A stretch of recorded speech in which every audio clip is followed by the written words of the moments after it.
আমার সেলাইয়ের ভিডিওগুলোতে সবাই এত বেশি পছন্দ করো সেটা হচ্ছে তোমাদের কমেন্টগুলো দেখলেই বোঝা যায়। তো আজকে বললাম যে না, আজকেও হচ্ছে আরেকটা ভিডিও সবার সাথে শেয়ার করি। তো আজকে নিজের জন্য হচ্ছে একটা ব্লাউজ বানাবো, ওইটারই ভাবলাম যে না একটু ভিডিও বানাই, যেহেতু হাতে একটু সময় আছে, আহামরি কাজ নাই। তো এই কারণেই হচ্ছে এই যে আমি হচ্ছে ব্লাউজ নিয়ে বসে গেছি। এই কাপড়গুলো আমি হচ্ছে ইন্ডিয়া থেকে নিয়ে আসছিলাম।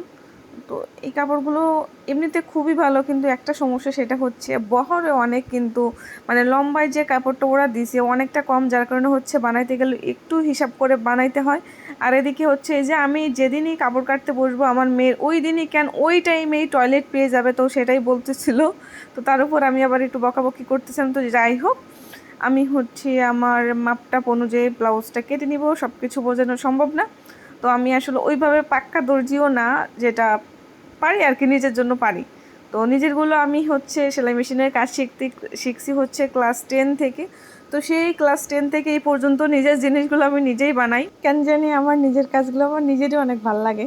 তো এর আগে হচ্ছে 2টা ব্লাউজ শখ করে বানাইছিলাম একজনের কাছ থেকে, আমি আজ পর্যন্ত সেই ব্লাউজগুলো পরি নাই, এত বিশ্রী করে বানাই দিছিল। তো যাই হোক, এই যে এখন হচ্ছে মেশিনে বসে গেছি। তো অনেকেই আবার দেখতেছিলাম যে মেশিনটার দাম জানতে চাইছেন। আমি সত্যি বলতে এটার নতুন দাম যে কত আমি শিওর জানি না, খুব সম্ভব 30 থেকে 35,000 হবে, 35-এর নিচে আমার মনে হয় না হবে না।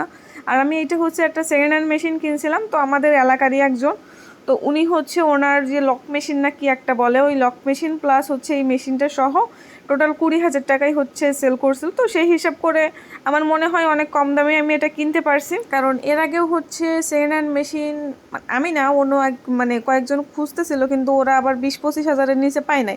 আমি এই কারণেই বললাম যে না, যেহেতু একটা লক মেশিন আর প্লাস এই মেশিনটা আমি 20,000 টাকায় কিনছি, তো সেই হিসাব করে আমার লস হয় নাই। আর এটাতে কাজ করতে সেদিন দেখলাম এক আপু জিজ্ঞাসা করছে যে এটা সুবিধা কি। এখন আমি ওই যে বললাম আমি ওইভাবে সেলাই মেশিনে এক্সপার্ট না, আমি যে কাজগুলো আগে পায়ে চালানো মেশিন দিয়ে 1 ঘন্টায় করতাম সেই কাজগুলো আমি এখন 30 মিনিটে করে ফেলতে পারি। তো এই হচ্ছে সুবিধা আমার কাছে যেটা মনে হয়েছে। তো ব্লাউজটা এই যে আমি সুন্দর করে বানাই নিচ্ছি, বানানো হয়ে গেছে। ব্লাউজটা হাতা হচ্ছে আমি ঘটি হাতা মতন দিছি, এত সুন্দর মিষ্টি একটা পিঙ্ক কালার, ক্যামেরাতে কেমন একটা আসতেছে, কি জঘন্য এটাই নাই লাগতেছে। তো যাই হোক, সমস্যা না, নিজের হচ্ছে কোমরের যে বডিটা আর কি ওইটা লাগাইতে বাকি আছে, তো ওইটা লাগাইলেই কিন্তু আমার ব্লাউজটা শেষ বানানো। আর ওই যে আমি তো একটা কথা বারবার বলি যে নিজের কাজগুলো নিজে করার ভিতর কিন্তু একটা আনন্দ আছে, আর আমার কাছে অনেক ভালোও লাগে। তো যে সব শেষ, আমার ব্লাউজটা কমপ্লিট। আমিও চাচ্ছি ভিডিওটা তাড়াতাড়ি শেষ হয়ে যাক, কিন্তু হচ্ছেই না, আর কি বলবো আমি নিজেই বুঝতে পারতেছি না। তো এরপর হচ্ছে আমি পেছনে ব্লাউজের পেছনের দিকে সুন্দর করে 2টা টার্সেল বানিয়ে নিয়েছি। তো এইটা লাগাই দিলাম, আর এইটা লাগানোর ফলে আমার মনে হয় ব্লাউজটা একটু বেশি সুন্দর লাগতেছে। এখন আপনারাই বলেন আজকের ভিডিওটা কার কেমন লাগলো, অবশ্যই কিন্তু কমেন্ট করে জানাবেন, আর অবশ্যই ভালো কমেন্ট করবেন। যাই হোক, সবাই ভালো থাকবেন, সুস্থ থাকবেন। টাটা।